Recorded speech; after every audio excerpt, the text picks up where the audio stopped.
그래, 얼굴을 알아보지.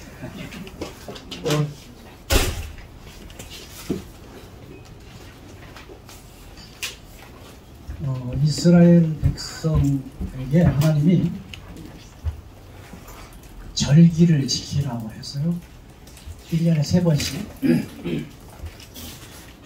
오늘 같이 읽어드린 말씀 가운데 절기를 지키라고 그랬는데, 첫 번째 절기는 뭐죠? 6월절. 오늘 성경에 6월절이란 말 없어요. 오늘 읽어보셨잖아요. 무교절. 이게 이제 첫 번째 절기입니다. 그 다음에 두 번째로는 맥추절, 세 번째로는 수장절. 그렇습니다. 근데 이 세 절기는 하나님이 왜 주셨냐 하면요, 하나님의 세계복음화의 계획을, 마스터 플랜을 보여주려고 절기를 지키라고 한 것입니다. 그럼 세계복음화의 마스터 플랜 가운데 첫 번째는 뭐냐? 무교절. 근데 왜 무교절을 지키라고 했을까요? 6월절이라고 안 하고, 6월절은요 이스라엘 달력으로, 여기는 아비벌이라고 돼 있죠.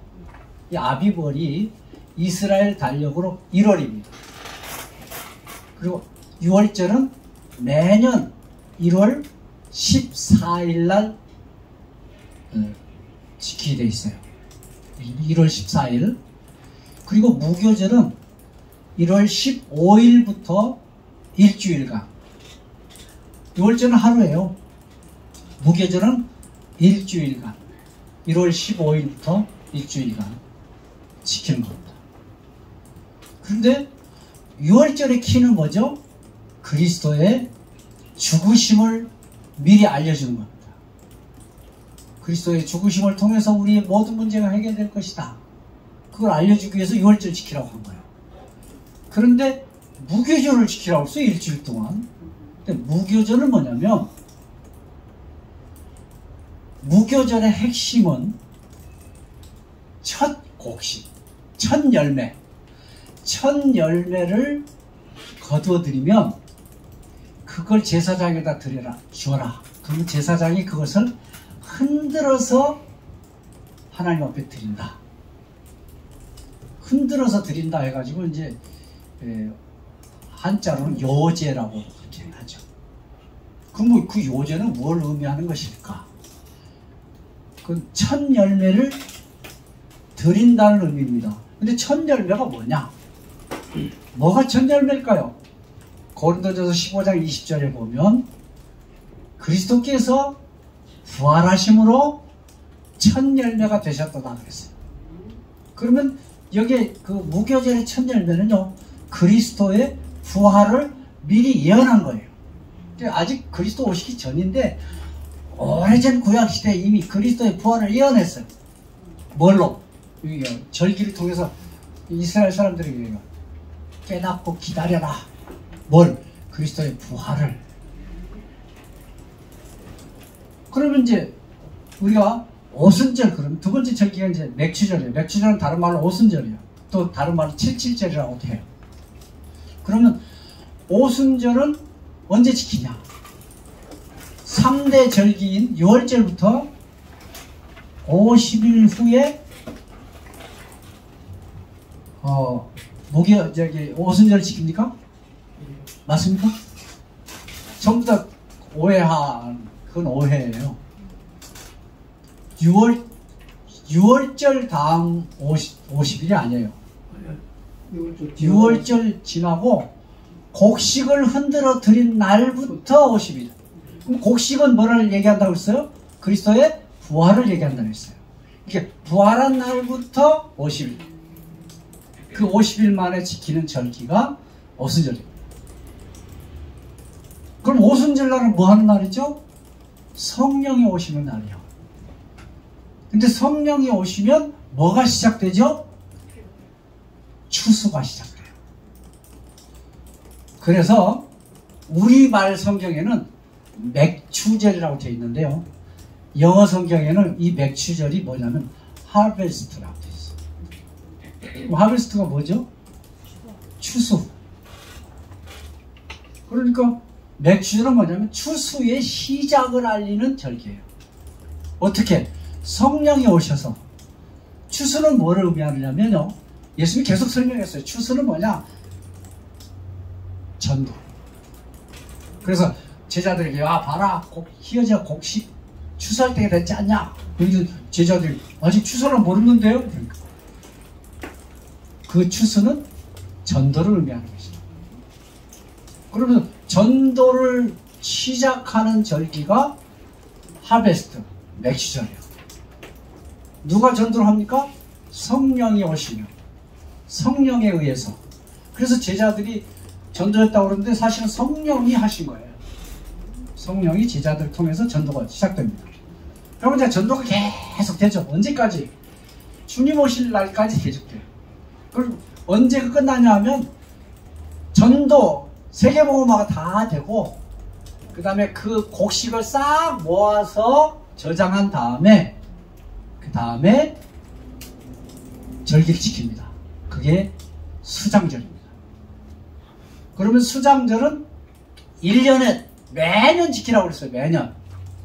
무교절도 매년 1월달에, 그 다음에 50일 만에 맥추절도 매년, 그 다음에 연말에, 여기 기록되어 있죠? 연말에, 그랬죠?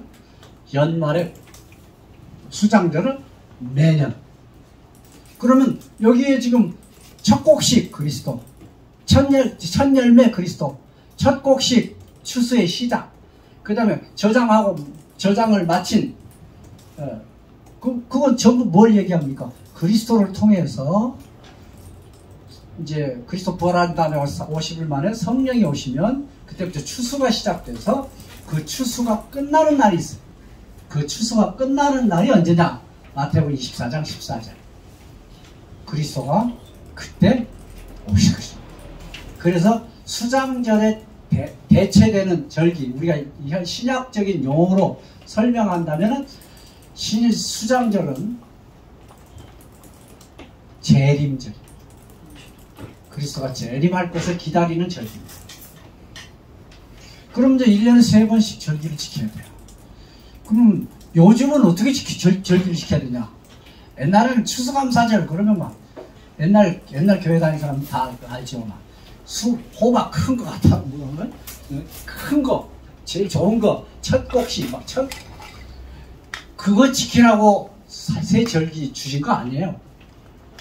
뭐 지키라고 했냐면 전도를 기억해라. 그게 새 절기, 전도. 그럼 전도는 어떻게 시작되냐? 그리스도가 모든 걸 다 끝냈다. 거기서부터 출발해요. 그리고 그리스도가 죽으시고 부활하신 다음에 와서 50일 만에 성령이 오신다. 거기서부터 시작해요. 성령이 오시면 전도는 이제 그때부터 성령께서 하시는 겁니다. 그러니까 전도가 다 끝나면 그리스도가 재림하십니다. 근데 그걸 매년 지키라고 그랬어요. 왜 그랬을까요? 전도는 매년 결산하는 게 있어요. 그럼 1년 초에는 그리스도로 충만한 기간을 가져라. 이거 저희 교회에서 하는 겁니다. 그리스도로 충만한 기간, 연초. 그리스도는 완전하다. 더 이상 필요가 없을 만큼 완전하게 우리의 모든 문제를 해결했다. 그리고 50일 동안 계속 뭐 하냐? 성령을 기다려. 하나님의 능력이 내게 임하도록 기도하는 것. 성령이 우리에게 임하면 우리는 전도가 되어지는 축복 속에 살게 될 것입니다. 그러면 이제 오순절 이후에는, 지금은 맥추절이라고 한국은 성경 자체를 이상하게 이름을 바꿔놨는데요. 맥추절이라는 말은 사실은 아니에요. 그냥 추수예요. 그런데 맥추절이라고 해가지고는 언제 지키냐? 한국은 그리스도의 부활하고 아무 상관없는 날 지켜요. 50일 만에 지켜야 될 거 아니에요. 말하자면 오순절이니까. 근데 아무 상관없는 날을 교회가 날 받아가지고 그게 맥추절이에요. 한국에서 지키는 맥추절. 그러나 날마다가 지키는 게 아니고 사실은 정확하게 지킨다면 부활 이후에 50일 만에 성령 강림절을 지켜야 돼요. 그게 이제 신학적인 용어예요. 성령 강림절. 맥추절은 성령 강림절이에요. 그리고 수장절은 추수감사절이 아니라 그리스도 재림절. 그러면 이제 1년 내내 이제 우리가 전도하잖아요. 그럼 전도하면 수장절 1년 마지막 되면 추수 결산을 해야 될 거 아니에요. 자기가. 그럼 뭘 결산하냐? 농사지 가지고 쌀 몇 가마 거둬들였냐? 이걸 계산하는 게 아니고 금년 1년 동안에 나를 통해서 영접되고 나를 통해서 양육된 추수가 얼마나 되었냐? 요걸 결산하는 게 연말. 그게 수장절이요. 그러니까 추수감사절 그러면 우리는 전도 열매를 결산하고 그걸 축제로 이렇게 환영하고 축제하는. 그래서 그때는 막 좀 오락도 좀 하고 새신자도 불러놓고 그리고 그리스도 안에서 즐기고 행복하게 하는, 그렇게 즐기는 게 연말에 수장절의 의미입니다. 그래서 저는 이제 현지에서 3절기를 매년 이렇게 지킵니다. 전도 중심으로. 왜? 전도 계획을 알려진 게 3절기인데 농사 짓는 거 하고 막 보리 농사 지었다고 감사하고 또 가을 농사 지었다고 감사하고 이거 아니거든요. 그걸 통해서 전도해라 이 말이거든요. 그리고 전도를 가지고 3절기를 지켜야죠. 그러면 그리스도, 완전한 그리스도. 그리고 그리스도를 통해서 성령 오시면 능력받고, 능력 임하면 전도하고, 전도 결산해서 1년마다 하나님 앞에 서로 전도자와 전도 받은 사람, 새신자가 같이 선물도 주고받고 그러면서 축제로, 그게 이제 말하자면 추수감사절, 수장절의 의미입니다. 매년 그렇게 지키고 그렇게 교회 생활을 하는 게 맞다고 저는 생각해. 왜? 성경이 그랬으니까. 새 절기는 전도 계획이니까 하나님. 이제 저는 이제 그 교회에서 그렇게 신앙생활을 이제 하고 있고요. 제가 이제 어떻게 해서 필리핀 갔냐, 우리 윤 목사님 그게 제일 궁금한가 봐요. 근데 저는요 1976년도에 군대 생활할 때 미 8군 수양관에서 군종사병 교육이 있었어요. 근데 저는 군종사병이 아니었거든요. 근데 우리 군목 목사님이 야 장하사 너 가서 저기 그 군종사병 보습교육 한번 갔다 와 그래. 그래서 우리 사무실에 신고하고 얘기했더니 사무실도 갔다 오라고 하더라고요. 인사처에 있었는데. 그래서 허락받고 용산에 있는 미 8군 수양관에 일주일 동안 5박 6일 동안 풀타임으로 신앙훈련을 받았어요. 근데 그때 제가 기도했어요.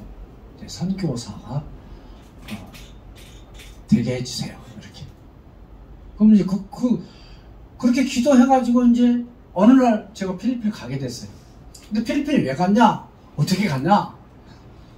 끌려갔을 수도 있어요. 여러분 요셉이 선교사로 이집트 갔죠? 선교사로 파송받아서 갔습니까? 끌려갔어요. 끌려갔어요. 근데 선교사예요. 그렇잖아요. 그러니까 어떤 모습으로 갔든지 그건 중요하지 않아요. 하나님이 거기에 필요하니까 선교사로 보내신. 그러나 제가 간 것은 기도한 것의 응답이었어요. 그냥 지나가는 기도했었는데 그 뒤로 막 계속 선교사 되게 그 기도 안 했어요. 그때 딱 수련했다 일주일 동안 하면서 그때 막 결심할 때 그때 잠깐 한 5분도 안 했을 거예요. 한 1분이나 기도했을지도 몰라요. 근데 그 기도의 응답으로 가게 됐습니다. 그래서 이제 현장에서 이제 현지인들에게 복음을 전하는데, 이제 한 예를 들면 이제 우리 교회 이제 조조라는 전도사가 있어요. 근데 이 조조는요, 고등학교 안 나왔어요. 초등학교밖에 안 나왔어. 그러니까 이제 중고등학교를 나와야 되잖아요. 그래서 이제 중고등학교를 우리 지역에 있는 학교를 이제 가라 그랬어요.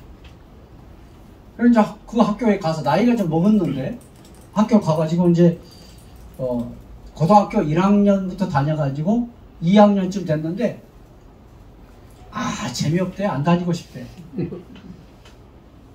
그래가지고 그러면 너 거기 보낸 이유가 있을 것 아니냐. 그래서 저기 계속 이제 조조가 있으니까 우리가 이제 템플 그 학교로 들어갔죠.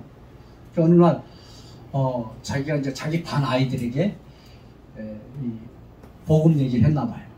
그러니까 우리 교회 목사님 만나게 해줄 테니까 한번 나오겠냐. 그러니까 애들이 전 학급 애들이 한 학급이 공원으로 나왔어요. 그래서 SM 옆에 있는 공원이 있거든요. 그 공원에서 우리 교회 파스토라고 만났어요. 만나가지고 복음을 전했어요. 그 아이들 가운데 그 반이 그 학교의 엘리트 반이었어요. 근데 엘리트 반 애들이 나와가지고 한 20명이 교회를 나오기 시작했어요. 지금 그 아이들 가운데 한 7, 8명이 우리 교회 지금 집사가 됐어요. 그 아이들 가운데. 그런데 이 조조가 왜 그 학교를 다녔냐. 나중에 이제 그 학교를 그만두고 도저히 학교 다니기 싫다고 그래가지고 검정고시, 거기도 검정고시가 있어요. 검정고시를 봤어요.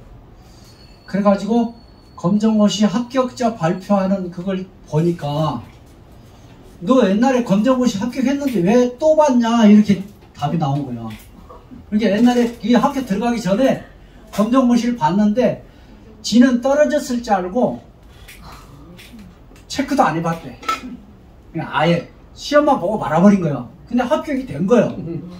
그런데 지는 이제 안 된 줄 알고 학교를 다닌 거야. 그러면 그 학교 왜 다녔겠어요? 하나님의 계획이 있는 거 아니에요. 그 아이들, 그 중요한 제자, 그 전부 다 제자가 됐어요. 그 엘리트들이.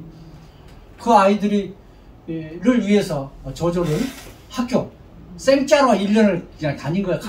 1년 다니다가 다니기 싫다고 안 다녔어요. 그 다음에 이제 검정고시 봐가지고, 고등학교 졸업장 타고, 고등학교 졸업한 다음에 이제, 필리핀 총신 졸업하고, 이제 연구원까지 다 졸업을 했죠. 그러니까, 하나님은 전도하는데, 그 학교를 보내는데, 지는 실수했어요, 맞아요. 안 가도 되는데 갔으니까 1년 동안 멍청하지. 1년 동안 생짜로 보여줘요. 근데 그게 그런 계획이 있었어요. 저는 기도하면은 그 잠깐 기도해도 다 응답된다. 저는 그렇게 믿어요.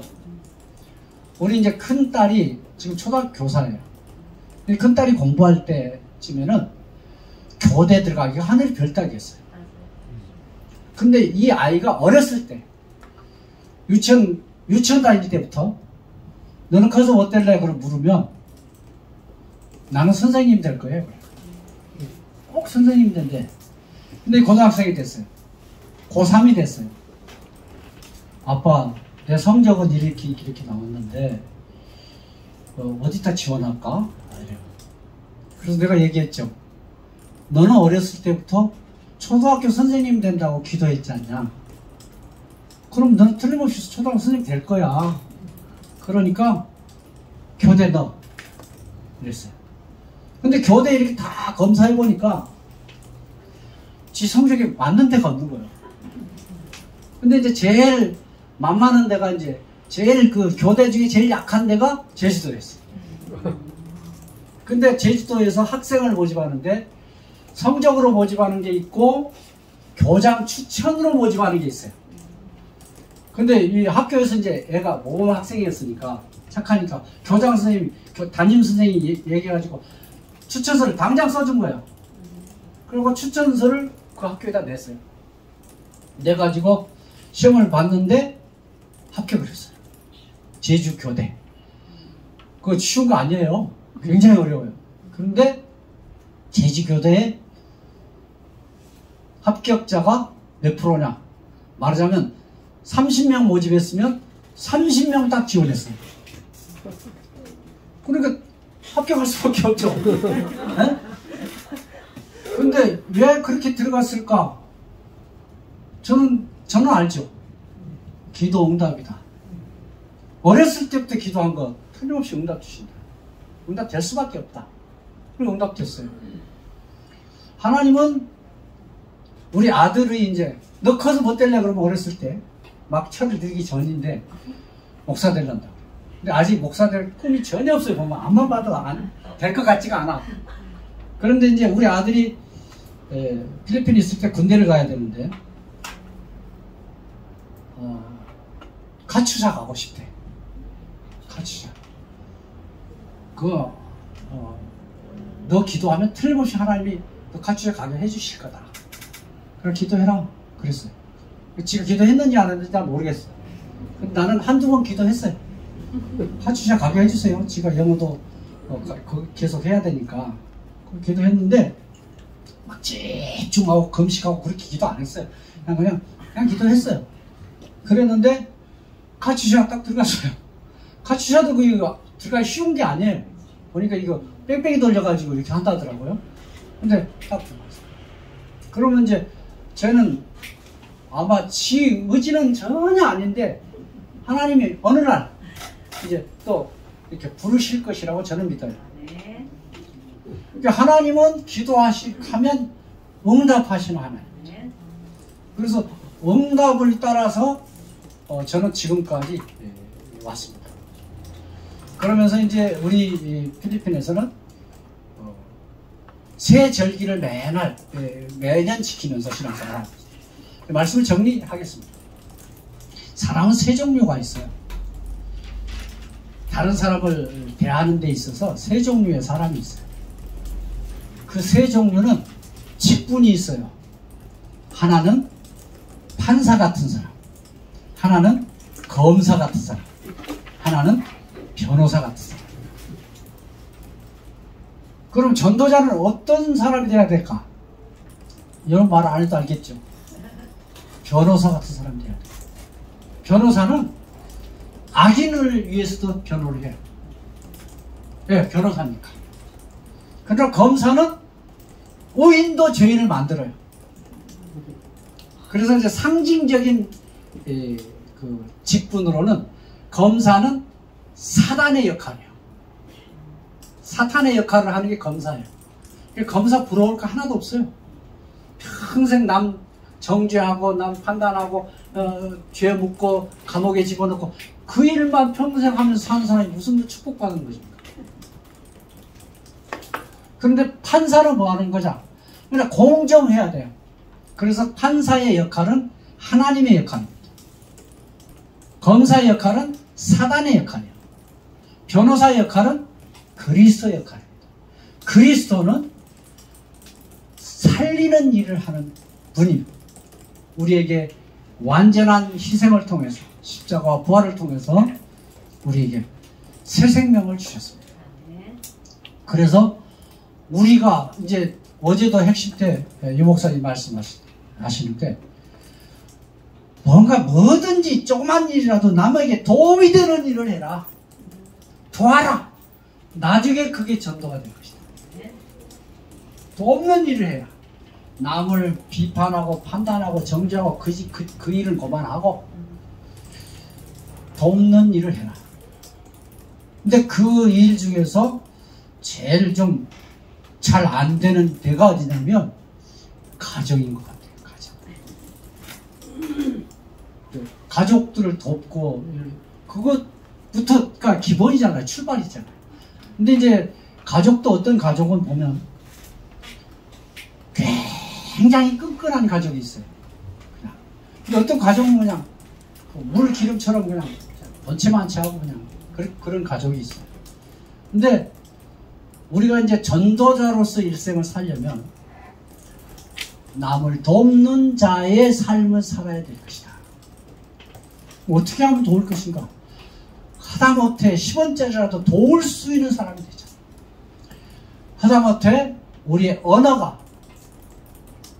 이게 맞아 틀려 이런 말 말고 힘을 주고 도움이 되는 언어를 사용하는 것이 맞지 않겠는가? 그게 전도자의 삶입니다. 그래서 저는 전도자의 삶은 뭐 막 택시 타가지고 막 벌벌 떨면서 이 사람 복음 받을까 안 받을까 그거 조마조마하면서 그것이 아니라 막 그렇게 벌벌 떨 필요 없고 그냥 내 삶에서 뭔가 다른 사람에게 유익이 되고 도움이 되는 삶을 살면 언젠가는 하나님이 문을 여실 것이다. 만나게 하실 것이다. 그럼 그때 필요에 따라서 하나님 복음 전하게 하실 것이고 복음 전하면 또 생명을 얻는 축복을 받게 될 것이다. 그래서 이제 그 변호사의 유형의 사람이 됐으면 좋겠다 그런 생각이고요. 저희 교회는 이제 학교 사역을 주로 했어요. 그랬는데 코로나가 오고 나서 비대면이 되면서 학생이 싹 떨어져 버렸잖아요. 그러니까 이제 전에는 학생 수가 한 100여 명 될 때는 자립이 됐어요. 건물세도 다 낼 수 있고 교사들 월급도 다 줄 수 있고 다 할 수 있었어요. 근데 코로나 따가고 비대면이 되면서 온라인 수업하는데 100명 넘게 되던 학생이 온라인에서 하니까 이제 막 공립학교로 다 가버리고 한 20명 좀 넘게 남았어요. 그러면 20명 좀 넘게 남은 그 인원 가지고는 건물세도 못 내고 교사들 월급은 전부 다 선교비 갖고 다 내야 돼. 다 충당을 해야 돼. 그러니까 2년 동안 이제 너무너무 힘들게 이걸 해야 되냐 말아야 되냐 고민을 했는데 저를 이제 주로 후원하는 목사님이 학교 그만해라.